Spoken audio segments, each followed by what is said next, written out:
여러분 안녕하십니까? 앞으로 광주 MBC 5시 뉴스 진행을 맡은 이유진입니다.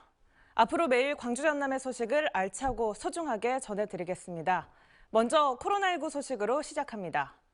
광주 전남에서 산발적인 코로나19 집단 감염이 계속되고 있습니다.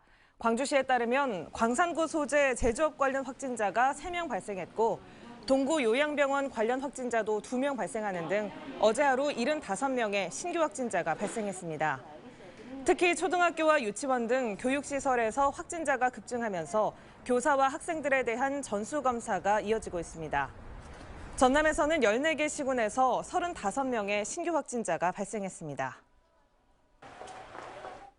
광주에서 신종 코로나 바이러스의 새로운 변이인 오미크론에 감염된 확진자 2명이 숨진 것으로 확인됐습니다. 방역당국이 지난해 말 빛골 전남대병원에서 치료 중 숨진 90대 2명에 대한 역학조사를 한 결과 오미크론 확진자인 것으로 판명됐습니다.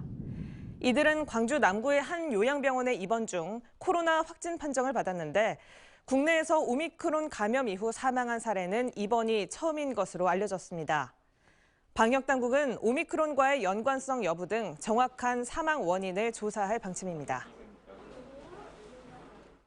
이민년 새해를 맞아 국립 5.18 민주묘지에 시민사회단체와 정치인들의 참배 행렬이 이어졌습니다. 민주당 광주시당과 전남도당은 5.18 민주묘지를 찾아 5월 영령께 헌화와 묵념을 하고 올해 대선에서 승리하겠다고 다짐했습니다.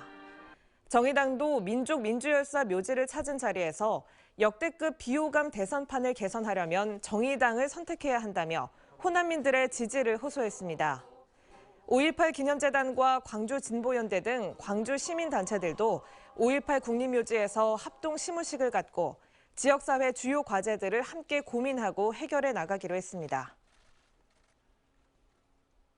더불어민주당이 과거에 당을 탈당한 인사들에 대해 오는 17일까지 복당 신청을 받습니다. 민주당은 탈당 인사들에 대한 이번 복당 신청이 민주개혁 세력의 대통합을 위한 것이라며 지난 2016년 국민의당 창당으로 당을 떠나간 인사들이 상당수 구제될 것으로 전망했습니다. 그러나 성비위나 부정부패 등 중대한 사유로 징계를 받은 경우는 제외하고 올해 지방선거 경선 때는 대선 기여도에 따라 페널티 적용 여부 등을 고려하는 것으로 알려졌습니다. 광주 북구가 거주자 우선 주차장을 마련했습니다. 광주 북구는 주택가 주차장 해소를 위해 북구청과 신안 모아타운 아파트 일대에 총 229면의 거주자 우선 주차장을 확보해 개장식을 열었습니다. 거주자 우선 주차장은 거주자에게 우선 배정하고 남은 면을 방문객 등에게 배정하는 주차장을 말합니다. 북구는 향후 모바일 앱을 활용해 신청 배정까지 원스톱 서비스를 제공할 계획입니다. 옛 전남도청에 남아있는 탄흔을 추가로 조사하기 위해 오늘부터 다음 달 말까지 일반인 출입이 통제됩니다. 문화체육관광부는 지난해 1차 조사 때 발견된 535개 흔적 가운데 탄흔 등으로 추정된 10곳을 제외한 나머지의 탄흔 여부를 조사하기 위해 일반인의 옛 전남도청 출입을 다음 달 말까지 통제한다고 밝혔습니다.